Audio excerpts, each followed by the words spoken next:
जय हिंद। हम आप सभी लोगों के लिए मैथ में मेंसुरेशन की अगली क्लास लेकर आ चुके हैं। उम्मीद है इसके पहले के बेसिक कंसेप्टों को आप सभी लोग बहुत आराम से समझ गए होंगे। यहाँ पर देखिए कुल हम 8 प्रश्नों को लेकर आ चुके हैं। यहाँ पर जो लिए गए प्रश्न हैं इसमें कुछ ऐसे प्रश्न हैं जो सीडीएस में आ चुके हैं और कैट के भी 1 से 2 प्रश्न हैं। इसके बाद जो अगली क्लास होगी उसमें जो है कैट के अधिकतर क्वेश्चनों को लेने का प्रयास करेंगे। चलिए एक एक प्रश्नों को बहुत आराम से समझते हैं। अगर आप इसके पहले की बेसिक क्लास को देख चुके हैं तो ये प्रश्न अपने आप आपको आराम से समझ में आ जाएंगे। यदि आप इनकी पहली क्लासों को नहीं देखे हैं तो प्लेलिस्ट में जा करके पहली क्लास को देख लेंगे तो उम्मीद है ऐसे कंसेप्टों को आप आराम से कर ले जाएंगे। देखिए यहाँ पर दिया गया है पहला क्वेश्चन, एक त्रिभुज की भुजाएं 5 सेंटीमीटर 8 सेंटीमीटर हैं, तीसरी भुजा कितनी हो सकती है। देखिए तीसरी भुजा कितनी हो सकती है, ऐसी शर्तों के लिए हम आपको क्या कंसेप्ट पढ़ाए हैं कि यदि किसी त्रिभुज में 3 भुजाएं दे दी जाएं, यानी मान लीजिए यहाँ पर क्या है, एक त्रिभुज दे दिया जाए जिसकी भुजाएं क्या हो जाएं, ए हो जाए, बी हो जाए और सी हो जाए। तो ऐसी स्थिति में हम त्रिभुज के बनने की शर्त क्या बताए थे कि त्रिभुज का निर्माण तभी होता है जब 2 छोटी भुजाओं का योगफल तीसरी सबसे बड़ी भुजा से क्या होता है, अधिक होता है। और इसके बाद अगला कंसेप्ट क्या बताए थे कि 2 छोटी भुजाओं का अंतर हमेशा तीसरी भुजा से क्या होता है, छोटा होता है। तो वह कंसेप्ट अगर आप समझ पा रहे होंगे तो ऐसे प्रश्नों को आप सभी लोग आराम से कर ले जाएंगे। तो मान लेते हैं यहाँ पर, देखिए यहाँ पर हम मान लेते हैं कि जो तीसरी भुजा है वह क्या है, x है। जब तीसरी भुजा x है तो ऐसी स्थिति में देखिए त्रिभुज के बनने की शर्तों को यहाँ पर लागू करना है। यदि तीसरी भुजा x है तो ऐसी स्थिति में शेष 2 भुजाओं का जो अंतर होगा, मतलब यहाँ पर हम कह सकते हैं जो 5 और 8 का अंतर होगा उससे बड़ा किसका मान होगा, हमेशा x का मान होगा। और x का जो मान होगा वह छोटा होगा किससे, इन दोनों भुजाओं के योगफल से। तो यहाँ पर हम कह सकते हैं x का मान जो है बड़ा होगा किससे, इनके अंतर से, और x का मान छोटा होगा हमेशा इन दोनों भुजाओं के योगफल से, मतलब 5 + 8 के योगफल से। अब यहाँ पर देखिए हल करेंगे तो 5 और 8 का अंतर कितने का आएगा, 3 का आएगा। यहाँ देखिए जो चिन्ह लगा है मॉडुलस का चिन्ह है। मॉडुलस फंक्शन के बारे में हम डिटेल आपको 1-2 क्लासों में पढ़ाने का प्रयास करेंगे, जिसमें जेईई आदि में कुछ क्वेश्चन पूछ लिए जाते हैं कभी कभी। तो यहाँ पर देखिए 5 और 8 का अंतर लेंगे तो कितने का आ जाएगा, 3 का आ जाएगा। तो हम कह सकते हैं कि यहाँ पर जो x का मान है वह 3 से बड़ा होगा और x का जो मान है 8 5 क्या होगा, 13 है। तो 8 5 13 से छोटा होगा। तो आपको देखिए समझना है, ऐसे प्रश्नों में देखिए पूछा जा सकता है कि x के कितने मान संभव हैं, या पूछा जा सकता है कि यहाँ पर x का न्यूनतम मान क्या है और x का अधिकतम मान क्या है। तो चलिए पहले सभी को समझ लेते हैं कि यहाँ पर x का मान देखिए कहाँ से कहाँ तक ले सकते हैं। तो यहाँ देखिए x का जो मान है पूर्णांकीय मान लेना होता है, यहाँ पर दशमलव में नहीं लेना होता है। तो यहाँ पर जो x का पूर्णांकीय मान होगा वह 3 से बड़ा होगा, मतलब क्या हो सकता है, 4 हो सकता है, 5 हो सकता है, 6 हो सकता है, 7 हो सकता है, 8 हो सकता है, 9 हो सकता है, 10 हो सकता है, 11 हो सकता है और 12 हो सकता है। इसके बाद देखिए 13 को नहीं ले सकते हैं, क्यों, चूंकि 13 से क्या होना चाहिए, छोटा। तो यहाँ से देखिए अनेक प्रकार के प्रश्न बनते हैं कि बताइए यहाँ पर x का सबसे छोटा मान कितना है, 4 है। फिर पूछ सकता है कि x का सबसे बड़ा मान कितना हो सकता है, तो 12 हो सकता है। कभी कभी पूछ लेता है कि x के कितने मान संभवित हैं, तो आप काउंट कर लीजिए 1 2 3 4 5 6 7 8 9। तो x के कुल कितने संभवित मान हैं, 9। और यहाँ पर देखिए कभी कभी प्रश्न पूछे जाएंगे कि यहाँ पर जो है कुल कितने त्रिभुज बनाए जा सकते हैं। तो देखिए ऐसे प्रश्नों में x के जितने संभवित मान होते हैं उतने ही प्रकार के त्रिभुज बनाए जा सकते हैं। मतलब यहाँ पर जो है अगर x के 9 संभवित मान है तो कितने त्रिभुज बन सकते हैं, 9 त्रिभुज बनाए जा सकते हैं। इसके अलावा देखिए पूछ सकता है कि x का रेंज क्या होगा। रेंज का मतलब देखिए क्या होता है, परास। तो परास का मतलब होता है बड़ा मान माइनस छोटा मान। तो हम क्या करेंगे, 12 में से अगर 4 को घटा देंगे तो कितना आ जाएगा, 8 आ जाएगा। तो ऐसा कहीं प्रश्न इसमें दिया गया होगा, उसमें हम समझाने का आपको प्रयास करेंगे। तो यहाँ पर देखिए जो x का मान होगा, मतलब जो तीसरी भुजा होगी वह क्या होगी, 3 से बड़ी होगी और 13 से क्या होगी, कम होगी। तो यहाँ पर देखिए जो 14 है वह क्या है, 14 जो है वह 13 से भी बड़ा, इसलिए 14 को नहीं लिया जाएगा। अब यहाँ देखिए जो 3 है वह क्या है, 3 से बड़ा x का मान होना चाहिए, अर्थात यहाँ पर 2 और 3 को भी नहीं ले सकते हैं। तो यहाँ पर ऑप्शन के अनुसार हमारा आंसर क्या हो जाएगा, 4 हो जाएगा। अगर मान लीजिए एक ऑप्शन में आंसर 4 दे दे और दूसरे में 5 दे दे तो ऐसी स्थिति में आंसर दोनों सही माने जाएंगे। तो उम्मीद है आपको पहला प्रश्न बहुत आराम से समझ में आ गया होगा। अगर पूछा जाए ऐसे प्रश्नों में बताइए यहाँ पर कितने त्रिभुज बनाए जा सकते हैं, तो आप देखेंगे कि x के जितने संभावित पूर्णांकीय मान होंगे उतने त्रिभुज बनाए जा सकते हैं। पूर्णांकीय मान क्या होते हैं, पूर्णांकों के लिए और फंक्शन के लिए हम अलग से एक क्लास लेकर के आएंगे जो सिंप्लीफिकेशन के बाद प्रारंभ की जाएगी। चलिए अब देखते हैं आज का दूसरा प्रश्न। आज का दूसरा प्रश्न देखिए, आप सभी लोग उम्मीद है प्रश्नों को बहुत आराम से देख पा रहे होंगे। हाँ, इसके पहले की क्लासों में थोड़ा लाइट आदि की व्यवस्थाओं में कमी के कारण कुछ क्लासों में दिक्कतें आ गई हैं, तो अब जितने भी क्लासें ली जाएंगी उम्मीद है सब सही हो जा रही हैं। चलिए देखते हैं दूसरा प्रश्न। दूसरा प्रश्न देखिए क्या है, दिया गया है किसी त्रिभुज की भुजाएं 15, 25 व x इकाई है। मतलब देखिए यहाँ पर भी वही कंसेप्ट लगाना है। जब 15, 25 व x इकाई है तो यहाँ पर देखिए कौन एक सत्य है, तो कौन एक सत्य है। ऐसे प्रश्नों में आपको हमेशा क्या करना है, त्रिभुज बनने की शर्त को लगाना है। त्रिभुज बनने के देखिए शर्त क्या होती है, शर्त को एक बार फिर से समझ लीजिए। शर्त क्या होती है, शर्त देखिए होती है a माइनस बी का जो डिफरेंस होता है, a माइनस बी के डिफरेंस से बड़ा किसका मान होना चाहिए, x का मान, और x का मान छोटा होना चाहिए a प्लस बी के योगफल से छोटा होना चाहिए। तो इन्हीं शर्तों पर देखिए हम क्या करते हैं, प्रश्नों को लगाने का प्रयास करते हैं। अब यहाँ पर देखिए किसी त्रिभुज की भुजाएं 15 और 25 हैं, तो जो वैल्यू दी गई होती है उनको हम क्या करेंगे, पुट करेंगे। तो मान लीजिए a का मान कितना है, 15 है, और b का मान क्या है, 25 है। तो यहाँ पर 15 और 25 का अंतर लेंगे और इसका मान हमेशा छोटा होगा किससे, x से। और यहाँ पर देखिए यहाँ पर जो x का मान होगा वह क्या होगा, वह छोटा होगा किससे, 15 और 25 के योगफल से। तो यहाँ पर कह सकते हैं 15 प्लस कितना हो जाएगा, 25 हो जाएगा। देखिए आगे चल करके जब कैट के क्वेश्चन हो जाएंगे तो वहां पर दे देगा कि वह त्रिभुज न्यून कोण त्रिभुज है, अधिक कोण त्रिभुज है या समकोण त्रिभुज है। तो ऐसी स्थिति में एक दो शर्तें और इसमें जुड़ जाती है तो प्रश्न थोड़ा और टफ लेवल का हो जाता है। तो वहां पर x के जो संभावित मान यहाँ पर अधिक हो रहे हैं वहां पर थोड़े कम हो जाते हैं। तो ऐसे प्रश्नों की श्रृंखला को हम अगली वाली क्लास में लाने का प्रयास करेंगे जिसमें सभी प्रश्न कैट आदि के होंगे। चलिए अब यहाँ पर देखिए 25 और 15 का अंतर लेंगे, कितना आ जाएगा, 10 आ जाएगा। और 10 से बड़ा होगा किसका मान, x का मान, और x का मान छोटा होगा किससे, 5, 5, 10 हो जाएगा, 2, 1, 3, 1, 4 हो जाएगा। मतलब यहाँ पर त्रिभुज बनने की शर्त के अनुसार अगर आप जो प्रश्नों को हल करेंगे तो क्या देख रहे हैं कि x का जो मान है वह 10 से बड़ा होगा लेकिन 40 से कम होगा। तो ऑप्शन ए देखिए क्या दिया गया, बड़ा या बराबर यहाँ होता ही नहीं, इसलिए ऑप्शन ए क्या है, गलत है। देखिए बड़ा या बराबर होने की शर्त होती है, बड़ा या बराबर तब लगता है जब जो है यहाँ पर दे दे कि न्यून कोण त्रिभुज है या अधिक कोण त्रिभुज है या समकोण त्रिभुज है। तो ऐसी स्थिति में बड़ा या बराबर का चिन्ह आ सकता है। नहीं तो जब कोई संभावनाएं नहीं दी जाएंगी, केवल त्रिभुज की बात की जाएगी, तो यहाँ पर बड़ा या बराबर का चिन्ह एक साथ नहीं आ सकता है। इसलिए जहां पर बड़ा या बराबर लग जाए उसे हम तुरंत गलत कटा लेंगे। तो यहाँ पर देखिए ऑप्शन क्या सही हो जाएगा, बी हो जाएगा। तो उम्मीद है आपको दूसरा प्रश्न भी बहुत आराम से समझ में आ गया होगा। यदि देखिए आप आर.एस. अग्रवाल और एस.डी. यादव की बुक लगाते हैं तो ऐसे प्रश्न वहां पर दिखाई नहीं देंगे, क्योंकि यह जो प्रश्न लिए गए हैं थोड़े टफ लेवल के लिए गए हैं। किरण प्रकाशन की बुकों में हो सकता है कुछ ऐसे क्वेश्चन दे दिए जाएं। चलिए देखते हैं आज का तीसरा प्रश्न। देखिए तीसरा प्रश्न देखिए क्या दिया है, तीसरा प्रश्न देखिए दिया है किस माप वाला त्रिभुज न्यून कोण त्रिभुज है। अब देखिए हम आपको शर्त क्या बताए थे कि न्यून कोण के लिए शर्त क्या होती है, समकोण के लिए क्या होती है, अधिक कोण के लिए क्या होती है। चलिए हम सभी शर्तों को एक तरफ से बताने का प्रयास करते हैं। सबसे पहले देखिए न्यून कोण के लिए, न्यून कोण के लिए, फिर क्या बताए थे, समकोण के लिए, समकोण के लिए, और इसके बाद क्या बताए थे, अधिक कोण के लिए, अधिक कोण के लिए। देखिए मान लीजिए यहां पर जो है एक त्रिभुज बना दिया जाए जिसकी भुजाएं क्या हैं, ए, बी और सी हैं, जहां मान लेते हैं कि सी क्या है, सबसे बड़ी भुजा है, सी क्या है, सबसे बड़ी भुजा है।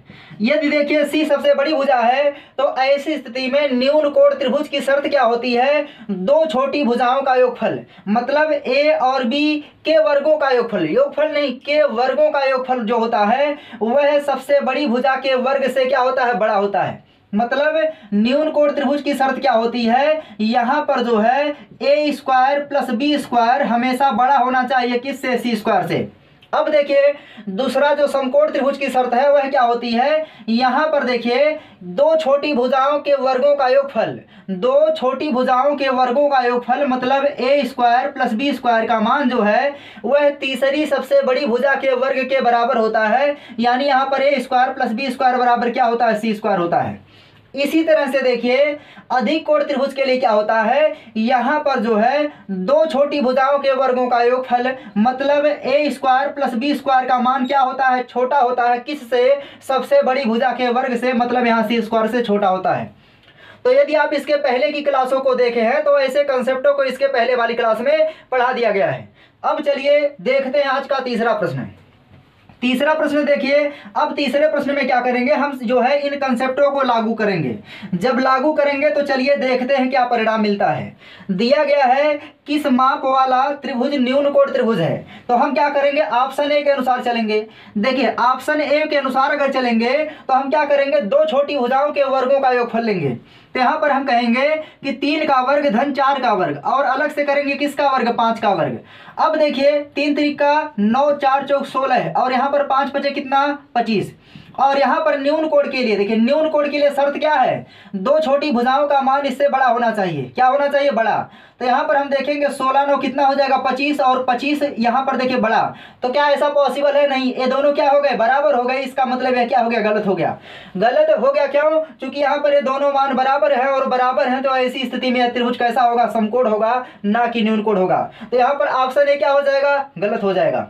इन पॉइंटों को आप सभी लोग आराम से ऑप्शन ए करके अलग से नोट कर लेंगे, क्योंकि आप पढ़ने के कुछ समय बाद सभी कंसेप्टों को हो सकता है भूल जाएं।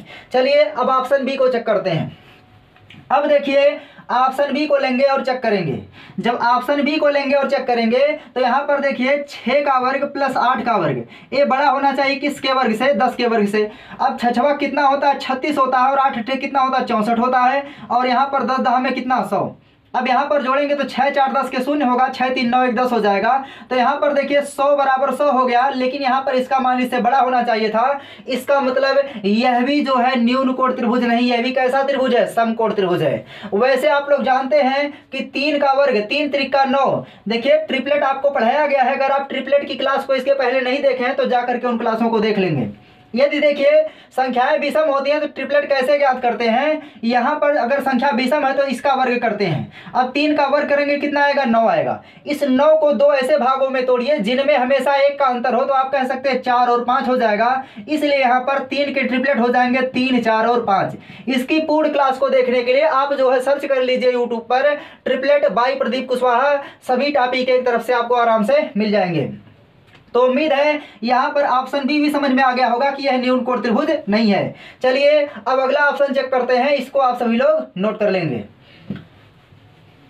ऑप्शन सी देखिए, ऑप्शन सी दिया गया है, ऑप्शन सी दिया गया है 4 5 और 6। तो यहाँ पर देखिए हम क्या करेंगे, 4 का वर्ग प्लस 5 का वर्ग बड़ा होना चाहिए किसके वर्ग से, 6 के वर्ग से। तो 4 चौक कितना 16 हो जाएगा, और 5 बचे कितना हो जाएगा 25, बड़ा होना चाहिए 6वां का 36 से। अब यहाँ पर जोड़ लेंगे तो 6 5 कितना 11 हो जाएगा, 2 1 3 1 4 हो जाएगा। यहाँ पर देखिए जो 41 का मान है वह क्या है, 36 से बड़ा है। अगर 41 का मान 36 से बड़ा है तो यहाँ पर देखिए जो पहली वाली शर्त है न्यून कोण के लिए वह पूरी हो जा रही है। इसलिए यहाँ पर जो है 4 सेंटीमीटर या 4 इकाई 5 इकाई व 6 इकाई माप वाला जो त्रिभुज होगा वह त्रिभुज कैसा होगा, न्यून कोण त्रिभुज होगा। इसलिए यहाँ पर आंसर कौन सा सही हो जाएगा, ऑप्शन सी सही हो जाएगा। चलिए अब ऑप्शन डी को भी चेक कर लेते हैं। ऑप्शन डी में देखिए क्या दिया गया है, 4 दिया है, 6 दिया, 8 दिया। हम क्या करेंगे यहाँ पर 4 का वर्ग प्लस 6 का वर्ग बड़ा होना चाहिए किससे, 8 के वर्ग से। अब हल करेंगे तो 4 चौक 16 हो जाएगा, और 6वां का 36 बड़ा होना चाहिए 8 8 21 से 64 से। अब देखिए जोड़ेंगे तो 6 6 12 के 2 हो जाएगा, और यहाँ पर 3 1 4 और 4 1 कितना हो जाएगा 5। तो यहाँ पर देखिए यह बड़ा नहीं है बल्कि क्या हो गया, छोटा हो गया। तो जब छोटा हो गया तो इसका मतलब ये त्रिभुज कैसा हो जाएगा, अधिक कोण त्रिभुज हो जाएगा। यह क्या हो गया, गलत हो गया। इसलिए यहाँ पर ऑप्शन डी भी उत्तर नहीं हो सकता है। अगर पूछा होता कि कौन सा अधिक कोण त्रिभुज है तो यहाँ पर ऑप्शन डी सही हो जाता। पूछा है कौन सा न्यून कोण त्रिभुज है, इसलिए यहाँ पर ऑप्शन सी क्या हो जाएगा, सही हो जाएगा। तो उम्मीद है ऐसे प्रश्नों को अब आप सभी लोग आराम से कर ले जाएंगे। लेकिन जब अधिक कोण न्यून कोण की शर्त लगा देगा और दो भुजाओं को दे करके तीसरी भुजा नहीं देगा और पूछ लेगा त्रिभुज कितने होंगे, तो ऐसे प्रश्न थोड़े टफ लेवल के हो जाते हैं। तो ऐसे प्रश्नों को हम अगली वाली क्लास में लाने का प्रयास करेंगे, जो कि CDS और कैट के प्रश्न होते हैं। चलिए अब देखते हैं आज का चौथा प्रश्न। चौथा प्रश्न देखिए क्या दिया है। एक त्रिभुज की भुजाएं 6 सेंटीमीटर, 6 सेंटीमीटर देखिए नहीं दिया गया है, 6 दिया है, 10 दिया है तथा x इकाई है। तो यहाँ पर तीसरी भुजा x है, तो कितनी हो सकती है। देखिए x के कितने मान संभवित हैं, अभी इसके पहले प्रश्नों में बता चुके हैं। तो हम देखिए त्रिभुज बनने की शर्त क्या बताए हैं, उस शर्त को देखिए यहाँ नोट कर देते हैं। शर्त क्या बताए थे कि दो छोटी भुजाओं के अंतर का, देखिए दो भुजाओं के अंतर का जो मान होगा वह हमेशा तीसरी भुजा से क्या होगा, कम होगा, और जो तीसरी भुजा का मान होगा वह दोनों भुजाओं के योगफल से कम होगा। तो यहाँ पर a + b से हमेशा क्या होगा, यह कम होगा। अब इन्हीं शर्तों पर ऐसे प्रश्नों को रख करके बहुत आराम से आप सभी प्रश्नों को हल कर सकते हैं। तो यहाँ पर देखिए रखेंगे तो a का मान कितना है, 6 है, b का मान मान लीजिए क्या है, 10 है। तो यहाँ पर 6 और 10 का अंतर लेंगे और यह छोटा होगा किससे, x से, और यहाँ पर 10 और 6 का योगफल जो है बड़ा होगा किससे, x से। अब यहाँ पर देखिए, यहाँ पर या तो आप अंतर का चिन्ह लगा दीजिए या तो डायरेक्ट माइनस लगा दीजिए, कोई दिक्कत नहीं होगी। क्यों, चूंकि जब हम किसी संख्या का मॉडुलस निकालते हैं अथवा निरपेक्ष मान निकालते हैं, तो यहाँ से अगर संख्या अंदर माइनस है, मतलब अगर संख्या 0 से कम है, बहुत ध्यान से समझना है, यदि मॉडुलस के अंदर की संख्या 0 से कम होती है तो ऐसी स्थिति में उसका मान ऋणात्मक निकलता है। ऋणात्मक निकलने का मतलब देखिए क्या है, अगर यहाँ पर माइनस है तो ये -a तो रहेगा, लेकिन इसका मान इसके बाहर कैसे निकलेगा, माइनस में निकलेगा। अब माइनस माइनस का गुणा क्या हो जाएगा, प्लस हो जाएगा। इसीलिए जो विद्यार्थी कक्षा 6-7 वाले पढ़ रहे होंगे वे बुकों में देखेंगे तो ऐसे डायरेक्ट लिख देता है, इसका मतलब ऐसे नहीं होता है, इसका एक नियम होता है। वो नियम सुन लीजिए फिर से एक बार। देखिए, जब हम किसी दी गई संख्या का मॉडुलस निकालते हैं तो अगर वह संख्या माइनस में होती है या 0 से कम होती है तो ऐसी स्थिति में जब उसको मॉडुलस से बाहर निकालते हैं तो उसका मान हमेशा निगेटिव में प्राप्त होता है। तो यह पहले से निगेटिव था और एक बार और माइनस का चिन्ह लगेगा तो माइनस माइनस का गुणा क्या हो जाएगा, प्लस हो जाएगा। इसलिए हम कह सकते हैं कि माइनस वाली संख्या का निरपेक्ष मान सदैव क्या होगा, प्लस होगा। तो उम्मीद है यह पॉइंट आपका क्लियर हो गया होगा। लेकिन जब संख्या प्लस अंदर पहले से होती है तो यहाँ पर जो है अगर संख्या 0 या 0 से बड़ी होती है तो उसका निरपेक्ष मान हमेशा धनात्मक प्राप्त होता है। तो यहाँ पर माइनस लगेगा ही नहीं, उत्तर कितना आ जाएगा, प्लस ही आ जाएगा। तो उम्मीद है यह पॉइंट आपका क्लियर हो गया होगा। ऐसी क्लासों को हम डिटेल लाने का प्रयास करेंगे JEE आदि के पेपरों के लिए। चलिए अब देखते हैं इन प्रश्नों का सॉल्यूशन। यहाँ पर देखिए 6 और 10 का अंतर लेंगे, कितना आएगा, -4 आएगा। अब -4 का निरपेक्ष मान निकालेंगे तो 4 आ जाएगा। तो हम कह सकते हैं x का मान 4 से बड़ा होगा और 10 6 क्या होगा, 16 से छोटा होगा। तो यहाँ पर देखिए पूछा गया है x के कितने मान संभव हो सकते हैं। तो यहाँ पर आप देख रहे हैं कि x का मान जो होगा वह जो है 4 से बड़ा होगा और 10 से कम होगा। तो यहाँ पर x के संभावित मान कितने हो सकते हैं, देखिए तो हम कह सकते हैं 5 हो सकता है, 6 हो सकता है, 7 हो सकता है, 8 हो सकता है और 9 हो सकता है। तो यहाँ पर 2 2 4 1 कितने हो जाएंगे, 5 मान संभावित हो जाएंगे। यानी चौथे प्रश्न में ऑप्शन कौन सा सही हो जाएगा, D सही हो जाएगा। इन प्रश्नों को आप सभी लोग बहुत आराम से प्रश्न सहित नोट कर लेंगे। अगर पूछ ले कि x का रेंज कितना होगा तो 9 - 5 बराबर कितना, 4 का रेंज होगा। अगर पूछ ले कि x का संभावित सबसे बड़ा मान क्या होगा, 9, और सबसे छोटा मान पूछ ले तो क्या होगा, 5 होगा। अगर पूछ ले कि कितने त्रिभुज बन सकते हैं तो आप लोग देख रहे हैं कि x के जितने संभावित मान होंगे उतने त्रिभुज बनेंगे, मतलब 1 2 3 4 5 बनेंगे। तो उम्मीद है ऐसे प्रश्नों की श्रृंखलाओं को आप सभी लोग बहुत आराम से समझ पा रहे होंगे। चलिए देखते हैं आज का 5वां प्रश्न। 5वां प्रश्न देखिए क्या दिया है। दिया गया है एक त्रिभुज की दो भुजाएं 3 सेंटीमीटर 8 सेंटीमीटर हैं। यदि तीसरी भुजा x है तो कौन एक सत्य है। मतलब देखिए यहाँ पर फिर वही नियम लागू करना है। क्या बता चुके हैं कि दो छोटी भुजाओं के अंतर का मान हमेशा तीसरी भुजा से कम होता है और दो भुजाओं का योगफल हमेशा तीसरी भुजा से बड़ा होता है। तो उन्हीं शर्तों को अगर लगाएंगे तो हम कह सकते हैं कि यहाँ पर 3 और 8 का जो अंतर होगा वह छोटा होगा x से, और जो x का मान होगा यह छोटा होगा किससे, 3 और 8 के योगफल से। तो उम्मीद है अब ऐसे प्रश्नों को आप लोग कर ले जाएंगे। यहाँ पर 8 और 3 का अंतर लेंगे, 5 का आएगा और 5 का निरपेक्ष मान 5 ही होगा, तो हो जाएगा 5 से बड़ा होगा किसका मान, x का मान। देखिए जिसकी तरफ मुख खुला होता है उसका मान क्या होता है, बड़ा। अगर हम कह दें ए बी और यहाँ पर ऐसे चिन्ह लगा दे तो इसका मतलब यहाँ बी बड़ा है किससे, ए से।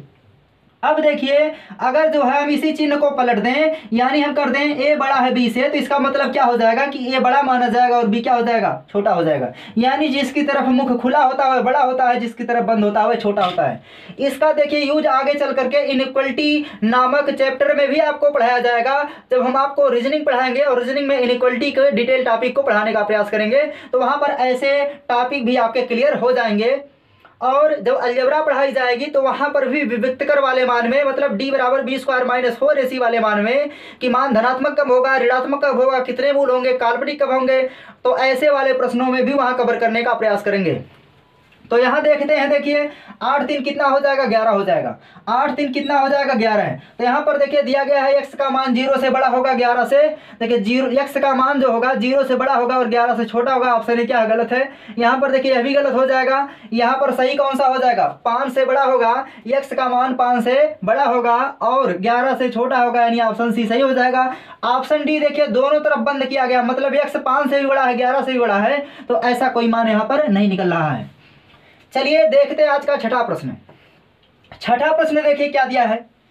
छठा देखिए दिया है एक त्रिभुज की भुजाएं 9 सेंटीमीटर 15 सेंटीमीटर 1 सेंटीमीटर है। मतलब देखिए ऐसे कोई त्रिभुज बना होगा, इसकी भुजाएं दे दी गई हैं, कितना 9 दिया है, 15 दिया है और x दिया है। पूछा गया है तो ज्ञात करें x का न्यूनतम मान। देखिए फिर वही क्वेश्चन आ गया है। तो हम शर्त क्या बताए हैं कि दोनों का अंतर, तो दोनों का अंतर का मतलब 15 और 9 का अंतर, तो हम लेंगे 9 डिफरेंस कितना 15। इसका निरपेक्ष मान से बड़ा होगा किसका मान, x का, और x का मान इन दोनों के योगफल से छोटा होगा, मतलब 9 प्लस कितना कर देना है, 15 कर देना है। अब यहाँ पर दोनों का अंतर लेंगे तो कितना आ जाएगा 6, तो 6 से बड़ा होगा x का मान और x का मान छोटा होगा किससे, तो 9 5 14 1 1 2 24 से छोटा होगा।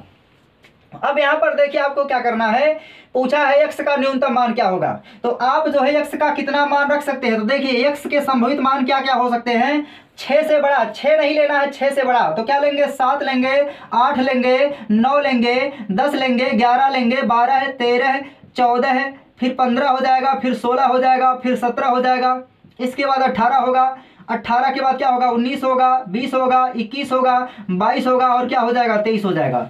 तो देखिए पहले प्रश्न में पूछा गया है, पहले प्रश्न का आंसर देखिए समझना है। पहले प्रश्न में क्या पूछा गया है, पूछा गया है पहले प्रश्न में x का न्यूनतम मान, यानी x मिनिमम मान पूछा गया है। x का मिनिमम मान, तो x का देखिए मिनिमम मान कितना है, 7 है, तो पहले प्रश्न का आंसर कितना आ जाएगा, 7 आ जाएगा।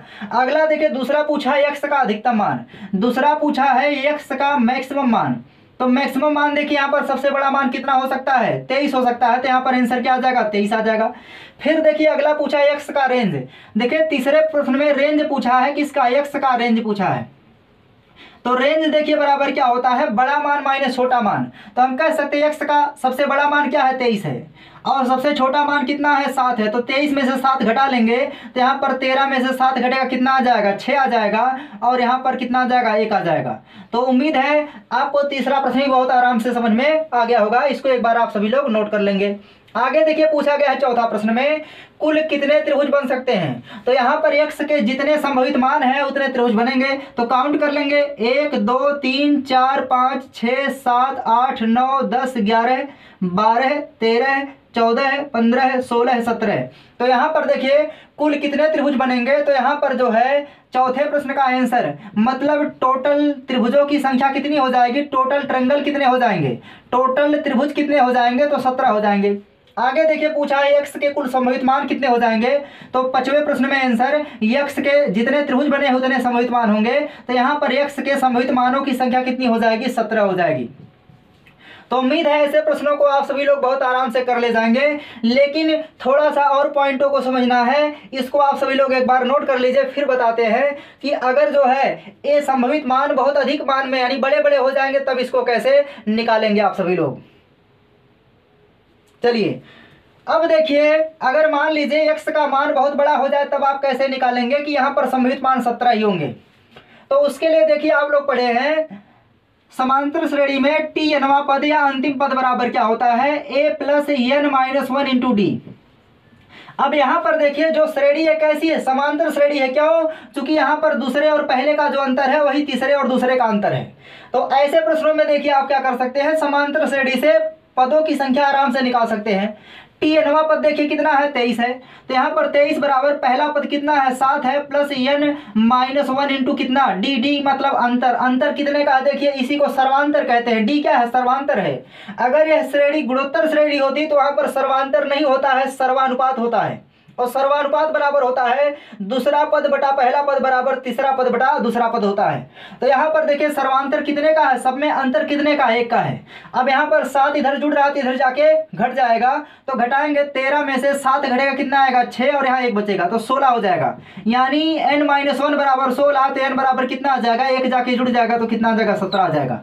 तो अगर प्रश्नों की श्रृंखलाएं बहुत बड़ी बड़ी हो जाएंगी तो आप ऐसे करके प्रश्नों का उत्तर आराम से दे सकते हैं और यक्ष के संभावित मानों को निकाल सकते हैं। और यहाँ पर यक्ष के जितने संभावित मान होते हैं उतने ही त्रिभुज बनाए जा सकते हैं। चलिए, और आपको इसके पहले बता दिए हैं कि त्रिभुज अगर बनेगा तभी उसका परिमाप आदि को ज्ञात कर सकते हैं, जो कि इसके पहले वाली क्लास में डिटेल हम आपको पढ़ा चुके हैं। चलिए देखते हैं आज का 7वां प्रश्न। 7वां प्रश्न देखिए क्या दिया है। 7वां दिया गया है 4 सेंटीमीटर, 8 सेंटीमीटर, 15 सेंटीमीटर भुजा वाले त्रिभुज का परिमाप ज्ञात करें। देखिए परिमाप ज्ञात करना है तो परिमाप मतलब क्या होता है, चारों तरफ की माप। मतलब आप अगर गड़बड़ी में आकर के जल्दबाजी में उत्तर दे दिए तो आपका उत्तर गलत हो सकता है, जैसा आपको इसके पहले हम पढ़ा चुके हैं। देखिए त्रिभुज का निर्माण तभी संभव हो सकता है जब दो छोटी भुजाओं का योगफल तीसरी भुजा से क्या होगा, बड़ा होगा। तो यहाँ पर हम पहले चेक कर लेते हैं, क्योंकि ऐसे प्रश्न आसान नहीं होते हैं कि आप 8 4 12 और 12 15 27 कर देंगे, ऑप्शन ए सही हो जाएगा। कई बार बता चुके हैं कि यह ऑप्शन क्या होगा, गलत होगा। क्यों? क्योंकि आप पहले चेक करेंगे कि त्रिभुज बनेगा कि नहीं बनेगा, और ऐसे प्रश्न अनेकों पेपरों में कई बार आ चुके हैं। तो देखिए आप क्या करेंगे, यहाँ पर दो छोटी भुजाओं का योगफल अगर तीसरी सबसे बड़ी भुजा से अधिक है तो त्रिभुज बनेगा, नहीं तो नहीं बनेगा। तो आप देखेंगे 8 4 12, 12 का मान 15 से छोटा है, इसका मतलब त्रिभुज नहीं बनेगा। और जब त्रिभुज नहीं बनेगा तो परिमाप ज्ञात ही नहीं कर सकते हैं। तो यहाँ पर ऑप्शन डी क्या हो जाएगा, सही हो जाएगा। यहाँ पर ना तो 60 सही होगा ना तो 17 सही होगा। चलिए देखते हैं आज का अंतिम और 8वां प्रश्न। आज का अंतिम और 8वां प्रश्न देखिए क्या दिया गया है। 6 सेंटीमीटर, 8 सेंटीमीटर और 17 सेंटीमीटर भुजा वाला त्रिभुज कैसा त्रिभुज है। देखिए इसके लिए क्या बताए हैं, कैसा त्रिभुज है। तो आप क्या करेंगे, इसको चेक करेंगे। चेक करने के लिए देखिए क्या बताए हैं, पहले आपको समझना है न्यून कोण के लिए। न्यून कोण के लिए शर्त क्या होती है, फिर सम कोण के लिए शर्त क्या होती है, और फिर अधिक कोण के लिए शर्त क्या होती है। अगर आप तीनों शर्तों को जान पाएंगे तभी ऐसे प्रश्नों को कर सकते हैं, नहीं तो आप कर नहीं सकते हैं। अब देखिए न्यून कोण के लिए शर्त होती है कि दो छोटी भुजाओं के वर्गों का योगफल जो होता है तीसरी सबसे बड़ी भुजा के वर्ग से बड़ा होता है। तो ए शर्त पहली हो गई। दूसरी क्या होती है, ए स्क्वायर प्लस बी स्क्वायर बराबर सी स्क्वायर। मतलब दो छोटी भुजाओं के वर्गों का योगफल तीसरी भुजा के वर्ग के बराबर होता है, तो ऐसे त्रिभुज को समकोण त्रिभुज कहते हैं। और अधिक कोण के लिए शर्त क्या होती है, अधिक कोण के लिए शर्त होती है ए स्क्वायर प्लस बी स्क्वायर, ये मान छोटा होता है किससे, सी स्क्वायर से। अब इन्हीं शर्तों पर हम मानों को रख करके चेक करेंगे और पहले बड़ा या बराबर का चिन्ह नहीं लगाएंगे। हम पहले दोनों छोटे मानों का वर्ग करेंगे और बड़े मानों का वर्ग करेंगे। तो चलिए देखते हैं ऐसे प्रश्नों को। 8वें नंबर का देखिए, यहाँ पर हम करेंगे 6 का वर्ग प्लस किसका वर्ग, 8 का वर्ग। अब यहाँ पर देखिए त्रिभुज कैसा है पता नहीं है, तो आगे हम करेंगे किसका वर्ग, 17 का वर्ग। अब यहाँ पर देखिए 6 कितना हो जाएगा, 36 हो जाएगा, और 8 8 कितना हो जाएगा, 64 हो जाएगा। और यहाँ पर 17 का वर्ग कितना हो जाएगा, 7 7 49 के 9 हो जाएगा, दो कितना बचेगा, 4 बचेगा। यहाँ पर देखिए 7 एकम 7 और 7 दूना कितना 14, और 14 4 कितना हो जाएगा 18, 14 4 कितना 18 के 8 हो जाएगा, 1 बचेगा। और 1 करना में 1 कितना हो जाएगा 2। वैसे आप हमें पता है कि 17 17 में कितना होता है, 289 होता है। अब यहाँ पर देखिए, यहाँ पर जोड़ लेंगे तो 6 4 कितना होगा, 10 होगा। 6 4 कितना होगा, 10 हो जाएगा। और 6 3 9 और 9 और 1 हासिल कितना हो जाएगा, 10 हो जाएगा। तो यहाँ पर देखिए दो छोटी भुजाओं का योगफल कितना आया, 100 आया। वर्गों का योगफल कितना आया, 100 आया। लेकिन तीसरी सबसे बड़ी भुजा के वर्गों का योगफल वर्ग का मान कितना आ गया, 289 आ गया।